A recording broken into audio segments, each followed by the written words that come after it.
जा सानबोलावरि सावथुनखौ जायफोरा गावनि इउटिउब चेनेल आरो फेसबुक पेजआव हगारनानै लादों सांग्रां जा नङाब्ला खैफोदजों जुजिनांगोन नोंथांमोन।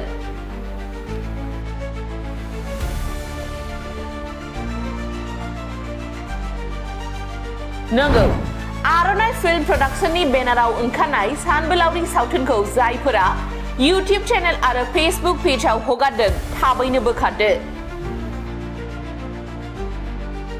जाय इउटिउब चेनेल आरो फेसबुक पेज सामलायगिरिफोरा गाव गावनि मुलाम्फानि थाखाय गनायथि गैयालासे हगारनानै लादों सांग्रां जा आरो थाबैनो सानबोलावरि सावथुन दिहुनगिरिनि खाथियाव गावखौ गथाय एबा सारेन्डार खालाम। नङाब्ला नोंथाङा होनांगोन रां नङाब्ला नोंथांखौ कर्टआव केस होनाय जागोन।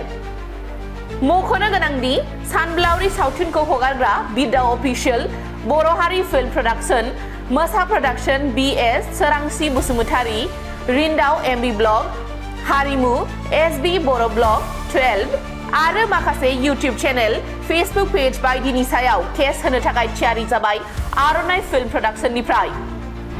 जाय बिथांमोनहा गनायथि गैयालासे सानबोलावरि सावथुनखौ हगारदों बिथांमोना थाबैनो 8753934314 जानबुं अनजिमायाव कल खालामनानै निमाहा बिहरदो नङाब्ला नोंथाङा गिदिर खैफोदाव गोग्लैनो हागौ।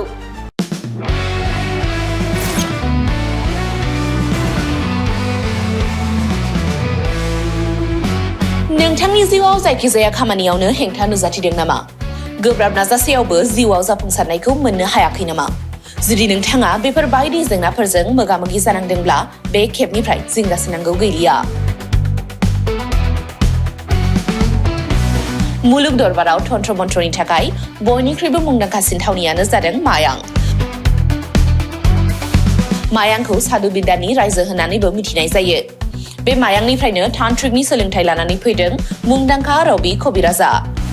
बिथांनिफ्राय नोंथाङा नोंथांनि जिउनि गासिबो रोखोमनि जेंना जेंसिफोरखौ सुस्रांनानै लानो हागोन।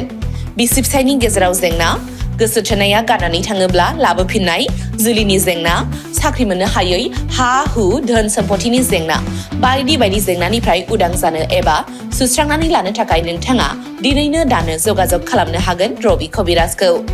रबि कबिराजखौ जगाजग खालामनो थाखाय मबाइल नाम्बार 7099193841 एबा 7086047381 आव कल खालामनो हागोन।